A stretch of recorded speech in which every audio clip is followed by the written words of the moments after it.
Hi అండి. డ్రెస్‌కైతే opens కుట్టడానికి మీరు fitting కుట్టు అక్కడ వరకు వేసుకొని ఆఫ్ చేసుకుంటారు కదా! ఇక కింద పన్నా నుంచి ఇలా మడత పెట్టుకొని పై వరకు ఇలా కుట్టుకుంటూ వెళ్ళాలండి. ఇది ఎప్పుడు కూడా మనకి ఓపెన్స్ నీట్‌గా రావాలంటే మనకి 4 పలకల కింద రావాలంటే చూడండి. ఈ ఫిట్టింగ్ కుట్టు దగ్గర మీరు ఎంతైతే క్లాత్‌ని ఉంచుతారో ఆ క్లాత్ ఇలా ఫోల్డింగ్ వస్తదనమాట. అందువల్ల మీకు నీట్‌గా వస్తది ఇక్కడైతే. ఓపెను చూడండి, ఒకవైపు అయితే అయిపోయింది కదా! ఇంకో వైపుకి పాదాన్ని ఇలా అడ్జస్ట్ చేసుకుని ఇటువైపు ఉన్న క్లాత్ని ఇలా మడత పెట్టాలి. మీరు ఏదైతే ఖర్చుని మిగిల్చారో ఫిట్టింగ్ కుట్టేసినప్పుడు అదే ఖర్చు ఇలా ఫోల్డింగ్ చేసి పాదాన్ని ఈ దరికి రానివ్వాలి.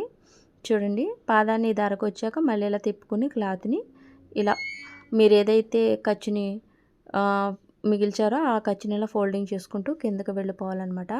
ఓపెన్స్ ఎప్పుడు కూడా ఇంత నీట్‌గా రావడానికి కారణం ఫిట్టింగ్ కుట్టు దగ్గర మీరిచ్చే ఖర్చు బట్టే ఆధారపడి ఉంటుంది. కింద పన్నా కూడా మళ్ళీ ఇలాగే కుట్టేసుకుని పాదాన్ని ఇలా రానిచ్చి ఈ చివరి వరకు ఫోల్డింగ్ చేసి కుట్టు వేయాలన్నమాట. ఇంకో వైపున ఉన్న ఇంకో రెండవ సైడ్ ఉన్నది కూడా పన్నా కుట్టుకుంటూ వెళ్ళి రెండో సైడ్‌ది మళ్ళీ పైకి కుట్టుకుంటూ వెళ్ళాలి.